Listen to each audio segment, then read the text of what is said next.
하나님은 우주 만물을 말씀으로 창조하셨습니다. 시편 33편에 보면 너무나 이 말씀이 말씀으로 창조되어 있음을 명확하게 잘 표현하고 있습니다. 6절에서 우리 9절 말씀 함께 합독합니다. 여호와의 말씀으로 하늘이 지으심이 되었으며 그 만상을 그 입 기운으로 이루었도다. 그가 바닷물을 모아 무더기같이 쌓으시며 깊은 물을 곳간에 두시도다. 온 땅은 여호와를 두려워하며 세상의 모든 거민들은 그를 경외할지어다. 그가 말씀하심에 이루어졌으며 명령하심에 경고히 섰도다. 이처럼 모든 만물을 말씀으로 창조하셨어요. 그 말씀으로 창조하신 그 하나님은 친히 이 세상을 지으신 창조자가 되십니다. 믿으십니까? 하나님이 우주 만물을 창조하셨는데 그게 믿어지는 게 믿음이에요. 믿음이 없이는 하나님이 만물을 창조했다는 사실이 머리로 이해가 안 돼요. 설득해서 되는 게 아니에요. 여러분, 믿어지는 게 은혜인 줄 믿습니다. 믿어지는 은혜가 있기를 주 이름으로 축복합니다. 히브리서 11장 3절에도 다음과 같이 말씀합니다. 함께 합독합니다. 믿음으로 모든 세계가 하나님의 말씀으로 지어진 줄을 우리가 아나니 보이는 것은 나타난 것으로 말미암아 된 것이 아니니라. 말씀으로 창조하셨어요. 하나님의 말씀은 살아 역사하는 생명이요 능력입니다. 그 말씀하신 하나님이 바로 우리와 함께하기 위해서 오셨습니다. 말씀이, 따라합시다. 말씀이 곧 하나님이시다. 요한복음 1장 1절에서 3절에 다음과 같이 말씀합니다. 함께 합독합니다. 태초에 말씀이 계시니라. 이 말씀이 하나님과 함께 계셨으니 이 말씀은 곧 하나님이시니라. 그가 태초에 하나님과 함께 계셨고 만물이 그로 말미암아 지은 바 되었으니 지은 것이 하나도 그가 없이는 된 것이 없느니라. 아멘. 말씀이 하나님이고 이 말씀을 통해 만물이 지어졌고 이 말씀이 나타난 바 되었다. 이 말씀이 누구이냐? 요한일서 1장 1절 2절에 다음과 같이 말씀합니다. 함께 합독합니다. 태초부터 있는 생명의 말씀에 관하여는 우리가 들은 바요 눈으로 본 바요 자세히 보고 우리의 손으로 만진 바라. 이 생명이 나타난 바 되신지라. 이 영원한 생명을 우리가 보았고 증언하여 너희에게 전하노니 이는 아버지와 함께 계시다가 우리에게 나타내신 바 된 이시니라. 말씀이 나타났어요. 말씀이 보여졌어요. 말씀이 손으로 만진 바 되었어요. 이 말씀이 바로 생명을 우리 가운데 오신 예수님임을 말씀합니다. 그러니까 요한복음 1장 14절에 다음과 같이 말씀합니다. 함께 합독합니다. 말씀이 육신이 되어 우리 가운데 거하심에 우리가 그의 영광을 보니 아버지의 독생자의 영광이요 은혜와 진리가 충만하더라. 말씀이 바로 육신이 되어 우리 가운데 오신 예수님인데 그 예수님은 바로 은혜와 진리가 충만하신 분이다라고 말씀하고 있습니다. 우리 가운데 오신 그 예수님, 바로 말씀이 육신이 되어 우리 가운데 오신 그 예수님을 만나기 위해서 오셨고 우리와 교제하기 위해서 오신 줄 믿습니다. 그러니까 요한일서 1장 3절에 다음과 같이도 말씀하고 있습니다. 함께 봅니다. 우리가 보고 들은 바를 너희에게도 전함은 너희로 우리와 사귐이 있게 하려 함이니 우리의 사귐은 아버지와 그의 아들 예수 그리스도와 더불어 누림이라. 아멘. 이처럼 말씀하셨던 하나님이 계셨는데 그 하나님은 우리에게 말씀으로만 계신 게 아니라 인간의 몸으로 우리에게 오셨다. 그 말씀하신 그 하나님이 우리에게 오신 분이 바로 예수님입니다. 그 예수님을 우리가 보고 만진 바가 되었다. 그리고 그 예수님은 우리에게 지금도 동일하게 함께 하신 줄 믿습니다. 그 말씀하신 그 하나님, 그리고 우리에게 오신 바로 예수님이 또한 우리에게 다음같이 말씀했어요. 본문 5장, 마태복음 5장 18절에 다음같이 말씀하고 있습니다. 함께 합독하겠습니다. 진실로 너희에게 이르노니 천지가 없어지기 전에는 율법의 1점 1획도 결코 없어지지 아니하고 다 이루리라. 어떻게 이렇게 될 수 있습니까? 말씀하신 하나님이 말씀으로 우주 만물을 창조하셨고 그 말씀으로 지금도 우주 만물을 붙잡고 계시기 때문에 예수님이 이렇게 말씀하고 있는 것입니다. 히브리서 1장 3절에 보면 다음같이 말씀하고 있습니다. 이는 하나님의 영광의 강체시요 그 본체의 형상이시라. 그의 능력의 말씀으로 만물을 붙드시며 죄를 정결하게 하는 일을 하시고 높은 곳에 계신 지극히 크신 이의 우편에 앉으셨느니라. 아멘. 이처럼 예수님은 친히 말씀 그 자체이셨고 창조주 자체이셨고 그 예수님이 오셔서 우리에게 말씀하셨는데 그 예수님은 또한 말씀으로 우주 만물을 지금도 붙잡고 계십니다. 놀랍지 않습니까? 그리고 그 말씀이 생명으로 능력으로 지금도 역사하고 있다는 사실이에요. 따라합시다. 말씀이 곧 하나님이십니다. 그 예수님을 우리가 알고 믿고 영접하는 것은요, 은혜의 은혜인 겁니다. 할렐루야. 요한복음 1장 16절 17절 함께 합독합니다. 우리가 그의 충만한 데서 받으니 은혜의 은혜로라. 율법은 모세로 말미암아 주어진 것이요 은혜와 진리는 예수 그리스도로 말미암아 온 것이니라. 아멘. 그래서 예수님은 은혜와 진리가 충만한 것이고 예수님을 믿고 영접한 자는 은혜의 은혜를 입은 자예요. 그렇다고 한다면 은혜 아래에 있는 것과 율법 아래에 있는 것의 차이점이 뭘까요? 이 부분에 대해서 좀 더 말씀을 나누기 원합니다. 요한복음 7장 17절에 19절을 보면 다음같이 말씀하고 있습니다. 함께 합독하겠습니다.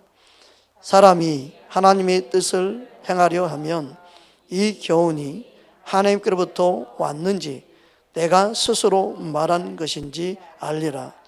스스로 말하는 자는 자기 영광만 구하되 보내신 이의 영광을 구하는 자는 참되니 그 속에 불의가 없느니라. 모세가 너희에게 율법을 주지 아니하였느냐? 너희 중에 율법을 지키는 자가 없도다. 너희가 어찌하여 나를 죽이려 하느냐? 하나님 아버지의 뜻을 행하려 오신 예수님을 죽이려 한다. 너희는 모세 율법을 가지고 있으면서 지키지는 않으면서 그들은 예수님을 죽이려만 했습니다. 율법을 완전하러 오신 예수님을 몰라봤습니다. 율법적이고 종교적인 믿음 생활은 이처럼 예수님을 예수님께 관심이 없습니다. 그냥 종교 생활에만 관심이 있습니다. 열심히 주의를 하는 데는 관심이 있지만 예수님과 자기의 관계가 바르게 세워져 있지 않습니다.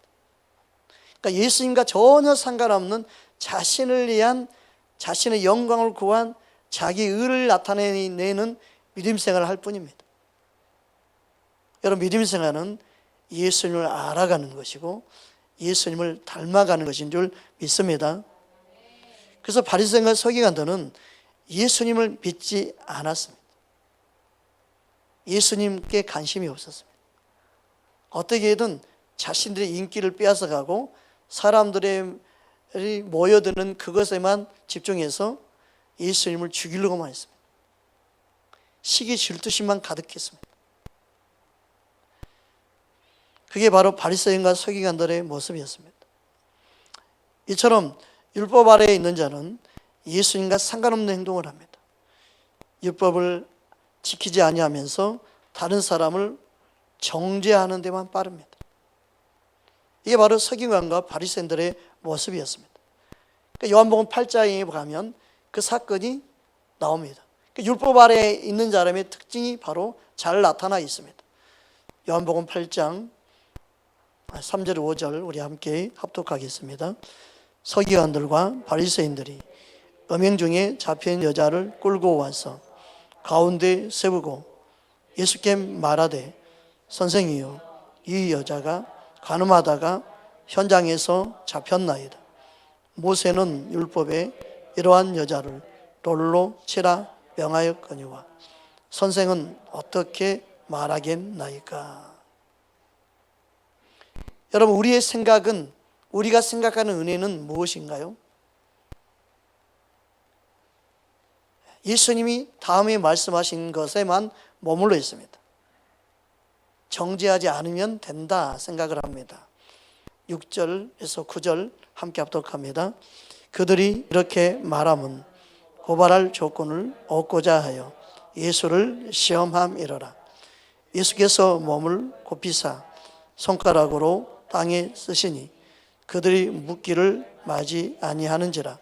이에 일어나 이르시되 너희 중에 죄 없는 자가 먼저 돌로 치라 하시고 다시 몸을 굽혀 손가락으로 땅에 쓰시니 그들이 이 말씀을 듣고 양심의 가책을 느껴 어른으로 시작하여 젊은이까지 하나씩 나가고 오직 예수와 그 가운데 섰는 여자만 남았다. 이게 뭐예요? 은혜이죠, 분명히. 어떤 은혜입니까? 죄를 가리움 받는, 죄의 덮임을 받는. 근데 사람들은 이게 은혜의 전부라고 생각하는 경향이 많습니다. 그 다음의 말씀을 우리는 또 붙잡아야 합니다. 은혜는 그냥 단순히 죄를 덮는 것만이 아니고 거기에 머물러만 있는 것이 아니라는 겁니다. 10절 11절 이어서 함께 합독하겠습니다. 예수께서 일어나사 여자 외에 아무도 없는 것을 보시고 이르시되 여자여 너를 고발하던 그들이 어디 있느냐? 너를 정죄한 자가 없느냐? 대답하되 주여 없나이다. 예수께서 이르시되 나도 너를 정죄하지 아니하노니 가서 다시는 죄를 범하지 말라 하시니라. 이처럼 은혜는 죄를 덮어주는 것이 은혜입니다. 그러나 하나님이 죄를 덮어주신 그 은혜는 다시는 죄를 짓지 않게 하기 위해서 그렇습니다. 다시는 방종하지 않게 해서 그렇습니다. 다시는 예수님을 떠나서 살지 않게 해서 그렇습니다. 다시는 예수님 없는 인생 살지 말라는 뜻이지, 은혜는 그게 은혜이지 내 마음대로 내 멋대로 살아가는 것을 은혜라고 말하면 안 됩니다. 그것은 은혜가 아닌 사람의 생각으로 희석시켜버린 은혜입니다. 자신의 생각으로 합리화시켜버린 게 은혜입니다. 그리고 예수님이 뭐라고 말씀합니까? 죄로부터 자유케 됐다면 그때부터 너는 예수, 이게 은혜 생활입니다. 그래서 다음 12절에 예수님이 다음같이 말씀하고 있습니다. 함께 합독하겠습니다. 예수께서 또 말씀하여 이르시되 나는 세상의 빛이니 나를 따르는 자는 어둠에 다니지 아니하고 생명의 빛을 얻으리라. 이게 은혜가 은혜 되게 하는 것입니다. 이게 하나님께서 우리에게 주신 죄를 덮어주는 이유입니다. 은혜를 베푸신 이유입니다. 예수님이 우리를 죄로부터 용서하고 자유케 하신 은혜는, 은혜가 은혜 되게 하신 그 은혜는 죄로부터 자유케 될 뿐만이 아니라 예수님을 따라가는 것입니다. 예수님을 따라가는 게 진짜 은혜가 은혜 되게 하는 것입니다. 오늘 너무나 많은 하나님의 자녀들이 하나님의 은혜하면서 죄로부터 자유케 된 것 감사하고, 죄로 덮어진 것 감사하고, 그리고 거기에만 머물러 있다는 사실. 그것은요, 하나님의 은혜를 헛되이 여기는 것입니다. 죄로부터 자유케 됐다면 이제는 죄의 종이 되는 것을 피해야 될 줄 믿습니다. 죄의 종이 되는 것을 거부해야 될 줄 믿습니다. 예수님을 따르는 것입니다. 빛의 자녀로 살아가기 힘쓰는 것입니다.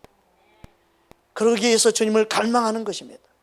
그러기 위해서 주님을 우리는 목마른 사슴이 시름을 찾듯이 주님을 찾아야 하는 것입니다. 믿으십니까? 그게 우리에게 필요한 것입니다. 여기서 따른다는 의미는 함께 가다 동반으로 같이 움직이는 그런 삶을 말합니다. 또 여기 따른다는 의미는요, 주님의 말씀에 내가 동의하고 수긍한다는 의미입니다. 그러니까 하나님 말씀에 내가 아멘 하는 것도 따르는 준비를 하는 거예요.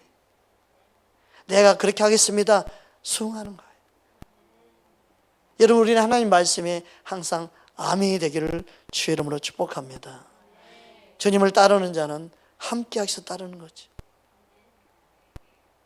주의 말씀에 내가 순종하겠습니다, 결심하고 결단하는 우리 마음의 자세가 필요한 것입니다. 우리의 믿음은 하나님의 은혜가 은혜 되도록, 은혜 위에 은혜가 넘치도록 주님이 이끄시는 그 은혜 안에 거하기를 주님 원하는 줄 믿습니다. 율법은 무엇을 깨닫게 한다고 했습니까? 인간의 힘으로 절대 하나님을 기쁘시게 할 수 없음을 아는 거예요. 야, 율법을 가지고 이 지킬 수도 없고, 야, 율법을 통해서 내가 철저하게 죄인임을 깨닫고 나라는 존재가 하나님 뜻대로 살 수 없구나, 하나님을 기쁘시게 할 수 있는 존재가 아닌구나, 이거 아는 거예요. 믿으십니까? 그러니까 율법을 통해서 나의 제약됨, 나의 연약함, 부족함을 깨닫게 한다고 말씀을 계속 나눴어요. 그 율법은 철저하게 나를 예수님께로 인도한다. 예수님께 인도하는 몽학 선생이다. 오늘날 말하면 초등학교 선생님이다.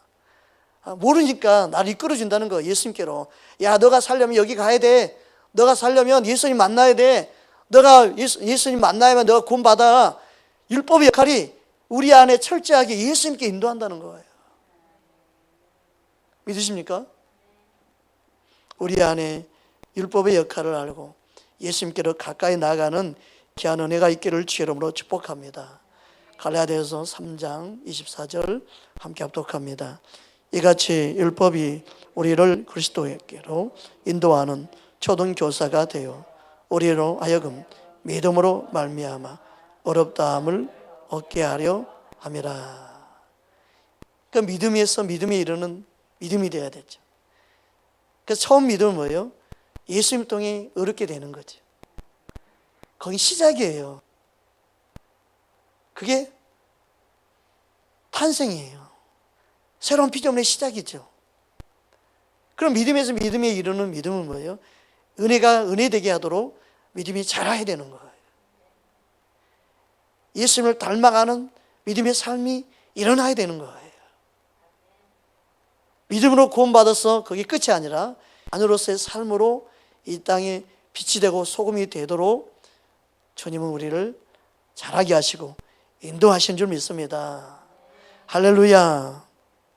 그러니까 율법은 어떻게 우리를 예수님께 인도해요? 내가 죄임을 알게 함으로 인도해요. 그래서 율법을 통해서 내가 철저히 죄임을 깨닫는 이 과정이 필요해요. 그들에게 예수님이 필요하고 그들에게 복음이 필요해요.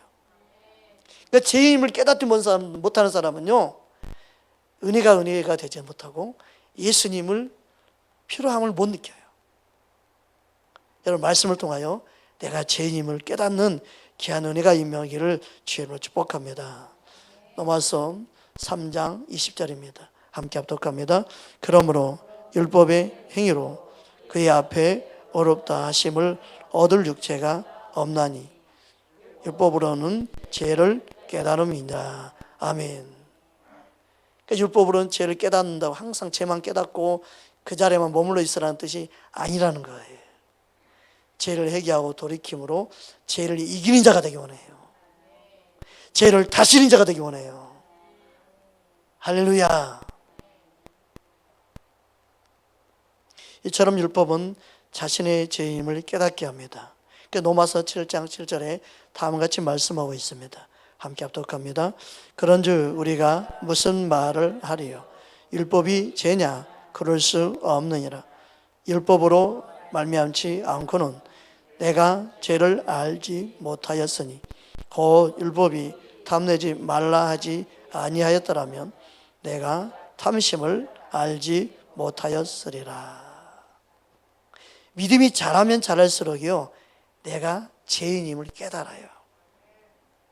야, 이것이 죄구나. 선을 행치 아니하면서 행치 않는 것도 죄구나. 아, 주님의 뜻을 알면서도 행치 않는 것이 죄구나. 점점점 주의 성령이 나를 이끄셔서 나를 보게 한단 말이에요.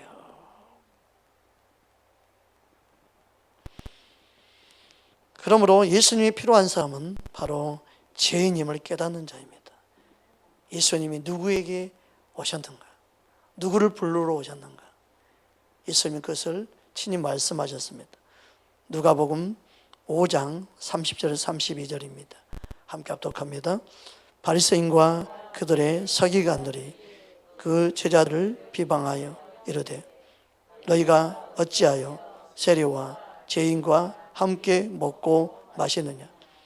예수께서 대답하여 이르시되 건강한 자에게는 의사가 쓸데없고 병든 자에게래야 쓸데있나니 내가 의인을 부르러 온 것이 아니요 죄인을 불러 회개시키러 왔노라. 이 말씀을 어떤 사람은 예수님도 죄인과 친구가 되고 그들과 함께 있지 않냐고. 그러니까 나는 세상 친구들을 그래서 만나고 그들과 진행 함께 어디도 가고 놀러도 가고 다 가는 거 아니냐고. 그러면 어떻게 해야 돼요? 그들을 회개시킬 수 있는 능력이 있어야 되죠. 그들을 따라가면 안 되죠. 그냥 친구하면서 그냥 놀고만 있으면 안 되죠. 그들을 예수님께 인도하기 위해서 가야 되죠. 만나는 이유, 함께하는 이유, 어울리는 이유, 친구 삼는 이유, 그들을 회개시키기 위해서. 그런데 어떤 목적이에요? 내가 좋아서, 내가 즐거워서, 나의 행복을 위해서 대부분이 만나잖아요. 회개시키겠어요? 내가 변질되죠. 회개시키는 그냥 내가 오염되죠. 회개시키는 그냥 내가 거기에 물들이죠. 예수님께로 인도하는 게 아니라 내가 그들 따라다니죠. 그래서 우리는 예수님을 말하면서 예수님이 왜 죄인의 친구가 되었는지, 그들을 물들기 위해서 그런 게 아니라 그냥 친구가 아니라 살리기 위해서, 회개시키기 위해서. 그런 능력이 내게 없다면 멀리 해야 맞는 거죠. 함께 하면 안 되는 거죠. 따라다니면 안 되는 거죠. 그러나 그들과 함께하는 이유는 그 영혼을 불쌍히 여겨서, 그 영혼을 살리고 싶어서, 내가 아는 예수님 몰라서 그들이 참 안 돼서 내가 만난 예수님 전하기 위해서. 할렐루야. 이거 하늘과 땅 차이죠. 주님이 우리를 세상에 둔 이유는 세상을 아직도 예수님 몰라 방하는 많은 영혼들, 그들을 구원하기 위한 뜻이 있는 줄 믿습니다. 우리 직장생활, 우리가 있는 삶의 모든 영역에 한 영혼이라도 예수님을 전하는 통로로 우리를 세우셨다는 사실을 기억하는 저와 여러분 되기를 주의 이름으로 축복합니다. 율법 아래에 있는 자들은 항상 그들의 생각이 율법적인 생각으로 예수님을 바라봤습니다. 그래서 정죄하기 바빴습니다. 그냥 정죄만 하는 거예요. 왜 저들과 어울려? 예수님이 왜 저들 친구가 되는 거야? 예수님 마음을 모르는 거예요. 예수님의 뜻을 모르는 거예요. 여러분, 우리의 믿음 생활이 그렇게 되면 안 됩니다. 다른 사람을 정죄하는 데만 빠르면 안 됩니다. 율법 아래에 있는 사람의 특징은 정죄가 앞선다는 거예요. 왜 그러는지를 묻고 자지 않고 그것을 알고자 하는 마음이 없는 거예요. 여러분, 우리는 무엇보다도 예수님 마음을 흘러보내기 원합니다. 그래야 오해서 하지 않습니다. 그래야만이 영혼을 생명으로 바르게 인도할 수 있습니다. 율법적이고 종교적인 사람의 특징은 육신의 생각으로 행한다는 사실이에요. 그 다음 33절을 보면 다음같이 또 말합니다. 우리 함께 합독합니다. 그들이 예수께 말하되 요한의 제자는 자주 금식하며 기도하고 바리새인들의 제자들도 또한 그리하되 당신의 제자들은 먹고 마시나이다. 예수님이 먹는 게 관심이 있어서 제자들과 함께 먹고 마셨을까요? 아니다는 거예요. 그러나 바리새인과 서기관들은 그렇게 봤어요. 그렇게 보였죠. 왜 그렇게 보여요? 자신의 생각으로 보기 때문에, 자기 안경으로 보기 때문에, 자신의 관점에서 보기 때문에 그렇게 보이는 거예요. 따라합시다. 항상 내가 맞는 것은 아니다. 그래서 우리는요, 부부간에도 마찬가지예요. 자신의 생각으로 보니까 상대방이 틀려 보이는 거예요. 우리는 주님의 마음으로 상대방을 봐야 합니다. 이게 얼마나 내가 어디 안에 있다는 거예요? 내도 은혜 안에 믿음 생활을 한다고 하면서 율법 안에 있기 때문에 상대방을 그렇게 보는 거예요. 자꾸 그렇게 봐요. 교회가 커지면 커질수록 서로가 상대방을 자꾸 그렇게 봐요.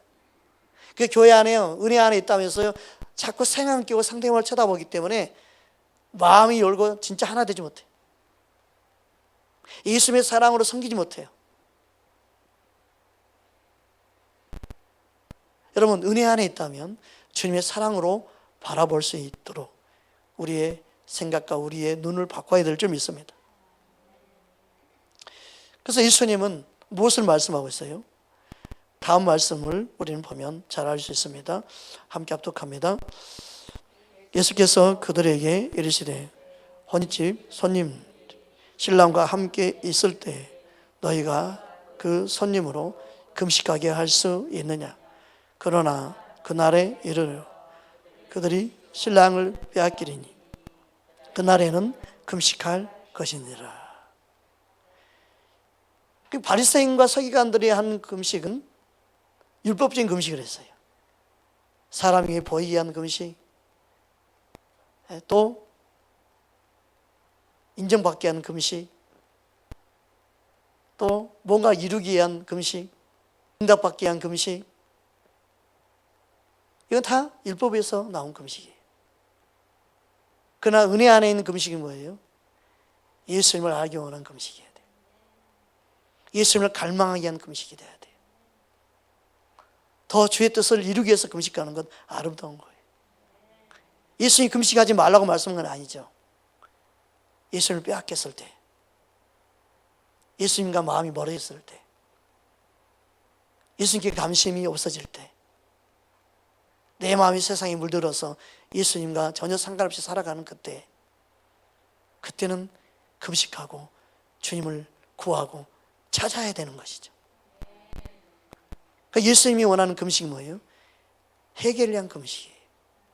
돌이키기 위한 금식이에요. 믿으십니까? 사람에게 보이기 위한 금식이 아니었어요.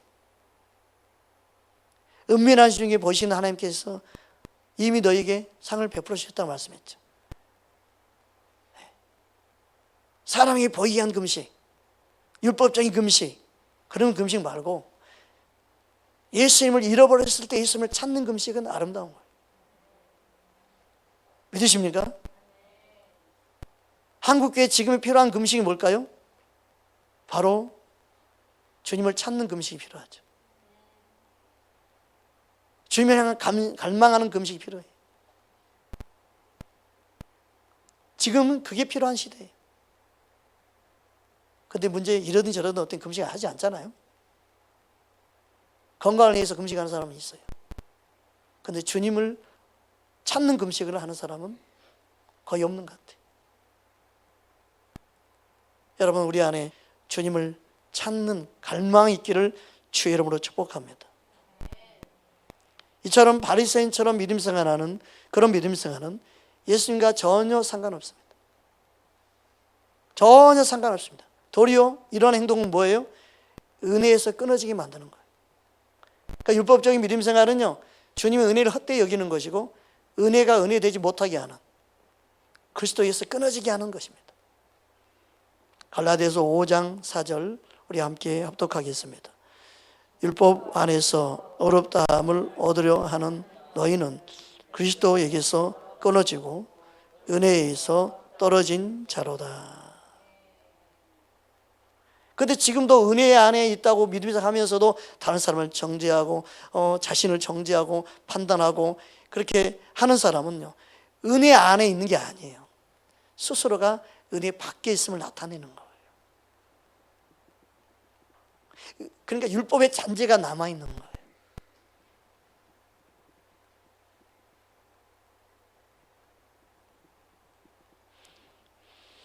끊어지고라는 말은 무효화시켰다.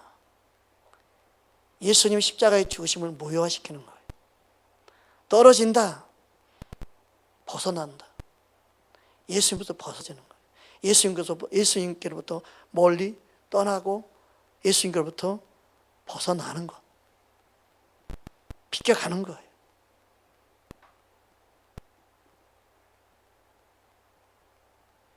은혜 이야기하면서 그 은혜가 사람들은 뭔지를 정확하게 모르는 사람이 너무 많아요. 다른 사람을 정죄하기만 빠르면 안 됩니다. 은혜는 철저히 내 자신을 보게 만들어야 합니다. 여러분, 남편을 바라보지 말고 아내를 바라보지 말고 철저히 여러분이 자신을 보십시오. 그리고 사랑하지 못하는 내 자신을 회개하십시오. 용서하지 못하고 이해하지 못하는 내 자신을 돌이키십시오.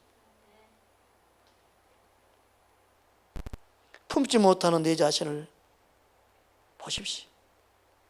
주님의 사랑으로 대하지 못하는 내 자신을 보십시오.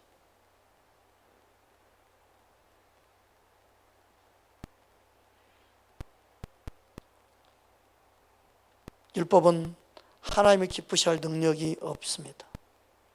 하나님을 기쁘시게 할 수가 없습니다. 그러나 하나님 은혜는 그것을 가능케 합니다. 그게 은혜입니다. 요한일서 2장 5절 6절 우리 함께 합독합니다. 누구든지 그 말씀을 지키는 자는 하나님의 사랑이 참으로 그 속에서 온전하게 되었나니 우리가 그 안에 있는 줄을 아노라. 그의 안에 산다 하는 자는 그가 행하시는 대로 자기도 행할지니라. 은혜 안에 있는 것은요, 예수님 안에 예수님 행하는 그 행함을 나타내는 삶을 산다는 거예요. 사랑이 내 안에 들어오면 그 사랑은 생명의 능력이 되어서 나를 통해 또 흘러가게 되어 있어요. 그것을 내가 율법적인 노력으로 되는 게 아니고 은혜가 흘러 넘치는 거예요. 그래서 내가 진짜 은혜 안에 있으면 그 은혜가 나를 통해 흘러가는 것이 돼야 돼요. 여러분, 그러지 않는다면 내가 주님을 더 알기를 힘써야 됩니다. 하나님 은혜가 어떻게 임합니까? 여러분, 하나님 은혜가 어떻게 임하는지 우린 그것을 알기 원합니다. 요한복음 1장 16절 17절 우리 다시 한번 보겠습니다. 우리가 다 그의 충만한 데서 받으니 은혜 위에 은혜로라. 율법은 모세로 말미암아 주어진 것이요 은혜와 진리는 예수 그리스도로 말미암아 얻는 것이니라. 은혜가 어떻게 임했습니까? 은혜는 예수님을 통해 임했어요.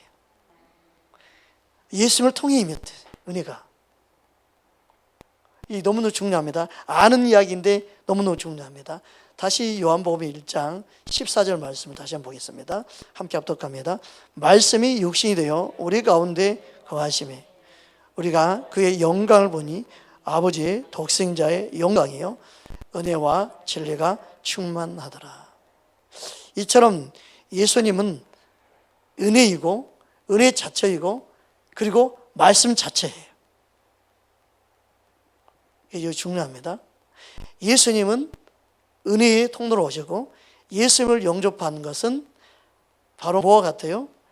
은혜를 받은 것이고, 그럼 예수님을 영접했다, 이 말은 말씀이신 예수님, 예수님이신 또한 말씀, 은혜가 말씀을 통해 우리에게 임한 거예요. 그게 말씀 따로 은혜 따로가 아니고 예수님 따로가 아니고 말씀, 은혜, 예수님 동일한 거예요. 이게 너무나 중요합니다. 이것을 깨달아 알아야 됩니다. 그래서 말씀은 예수님 자신이기 때문에 지금도 말씀이 살아 역사예요. 할렐루야. 히브리서 4장 12절 함께 합독합니다. 하나님의 말씀은 살아있고 활력이 있어 좌우에 날쌘 어떤 검보다도 예리하여 혼과 영과 및 관절과 골수를 찔러 쪼개기까지 하며 또 마음의 생각과 뜻을 판단하나니.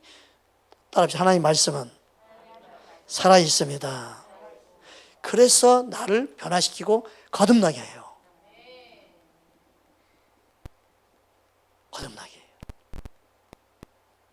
그 말씀이 어디로 인도하느냐, 그 말씀이 이끌음 따라 우리가 자라가는 거예요. 근데 말씀이 여기까지만 돼, 여기까지 돼, 이렇게만 가르치면 더 이상 안 자라는 거예요. 더 이상 없는 거예요. 믿음은 다 돼, 믿음은 끝이야, 믿음은 다 된 거야, 믿음으로 다 되는 거야, 믿음은 오케이야, 믿음은 천국 가, 여기만 머물면 안 되고 믿음에서 믿음에 이르게까지 더 잘하게 이끌어줘야 돼요.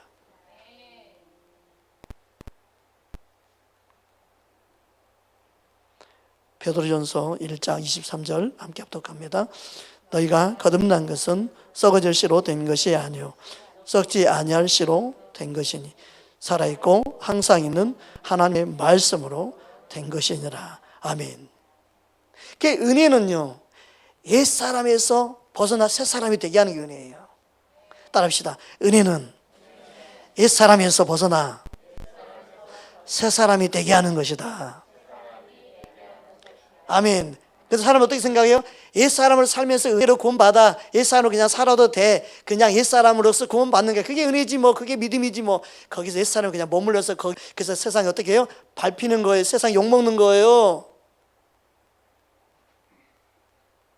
똑같네.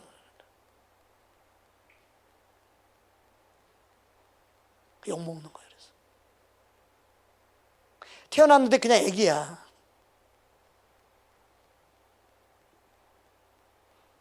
영적인 어린아이에 머물러 있기를 주님 원치 않습니다.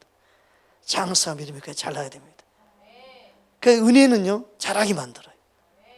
옛사람이 머물러 있는 것을요, 원치 아니하게 만들어요. 아, 이거 이겨야지, 벗어나야지, 아, 내가 잘해야지, 예수님이 기뻐하는 믿음으로 자랑하는 그 은혜를 막 경험하면서 살아가는 거예요. 이 기쁨을 맛보는 게 주님 여호와를 맛보아 아는 것이고, 주님을 알아가는 그 기쁨, 믿음이 자라는 그 기쁨, 그러기 위해서 교회가 존재하는 거예요.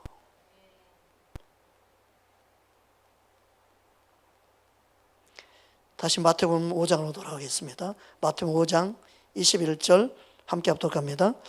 옛사람에게 말한 바 살인하지 말라.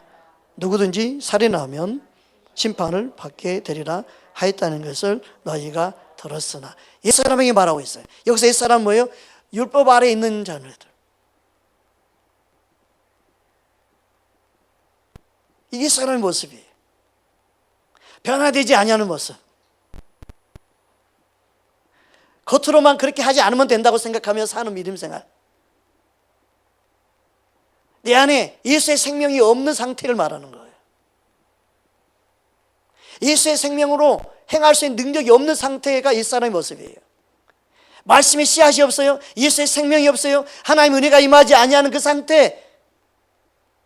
내 행동으로만 율법을 지켜서 구원에 이르려고 하는 그 옛사람의 모습. 오늘날 그렇게 믿음의 사람들 너무너무 많아요. 그래, 믿음이 힘들어요. 어려워요. 그냥 교회 안 가는 게 행복이야. 말씀 안 듣는 게 행복이야. 그러니까 재밌는 이야기 듣는 게 행복이지. 재밌는 세상 이야기하는 게 행복이지. 에이, 말씀만 이야기하는 게 지겹지. 그냥 괴롭고.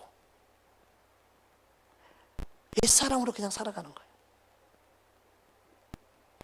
그러면 새 사람이 뭐예요? 은혜가 임한 사람은 어떻게 살아야 되는 거예요? 22절에 다음같이 말씀하는 거예요. 22절 함께 보겠습니다. 나는 너희에게 이르노니 형제에게 노하는 자마다 심판을 받게 되고 형제를 대하여 나가라 하는 자는 공회에 잡혀가게 되고 미련한 놈이나 하는 자는 지옥불에 들어가게 되리라. 더 엄하게 말씀하면서 뭐예요? 이게 주님의 은혜로 이게 되어진다는 걸 말씀하기 위함이에요. 옛사람은 이게 할 수 없는데 새사람, 주님의 생명 있는 사람이 이게 된다는 걸 말씀하기 위한 주님의 새사람의 모습을 가르쳐주고 있는 거예요. 이게 은혜 안에 있는 사람이 놀라움의 변화가 일어나는 주님이 기대하는 모습인 거예요. 마태복음 5장 27절 보겠습니다. 27절 함께 보겠습니다. 옛사람의 모습은 뭐예요? 옛사람이 율법 아래 있는 자들에게 말씀하는 것은 27절 함께 봅니다. 또 간음하지 말라 하였다는 것을 너희가 들었으나 그러나 은혜 안에 있는 사람은 더 주님이 다음같이 말씀하시죠. 28절 함께 합독 합니다. 나는 너희에게 이르노니 음욕을 품고 여자를 보는 자마다 마음에 이미 간음하였습니다. 이 은혜 안에서 다루어져야 할 문제라는 거예요. 와, 차원이 틀리죠. 마태복음 5장 43절 보겠습니다. 함께 합독하겠습니다. 또 내 이웃을 사랑하고 내 원수를 미워하라 했다는 것을 너희가 들었으나 이게 옛 사람의 모습이에요. 율법 안에 있는 자의 모습이었어요. 그러나 은혜 안에 있으면 어떻게 해야 되느냐? 44절 함께 합독합니다. 나는 너희에게 이르노니 너희 원수를 사랑하며 너희를 박해하는 자를 위하여 기도하라. 이게 하나님의 은혜를 은혜되게 하는 삶이에요. 이렇게 살기 위해서 우리는 어떻게 해야 돼? 몸부림쳐야 된다는 거예요. 말씀이 우리를 그렇게 만들어요. 하나님의 생명이 내 양심을 살려서 내 마음에 의지하고 말씀이 찔림받고 우리의 마음을 이렇게 변화시켜 간단 말이에요. 그게 은혜. 말씀을 보는 눈이 달라지죠.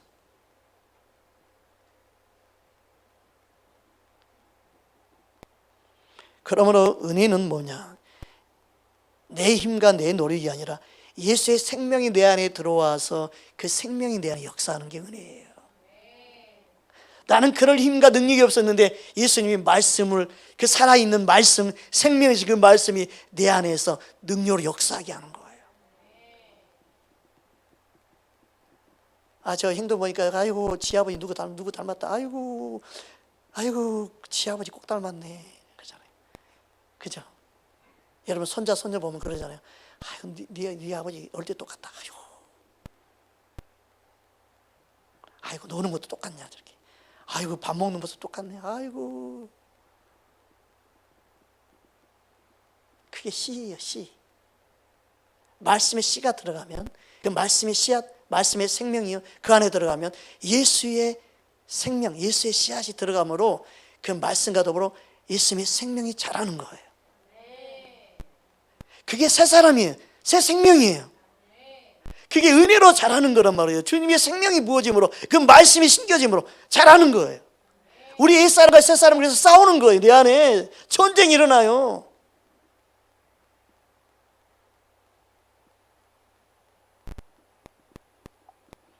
오늘 말씀 베드로후서 1장 3절 4절 함께 합독합니다.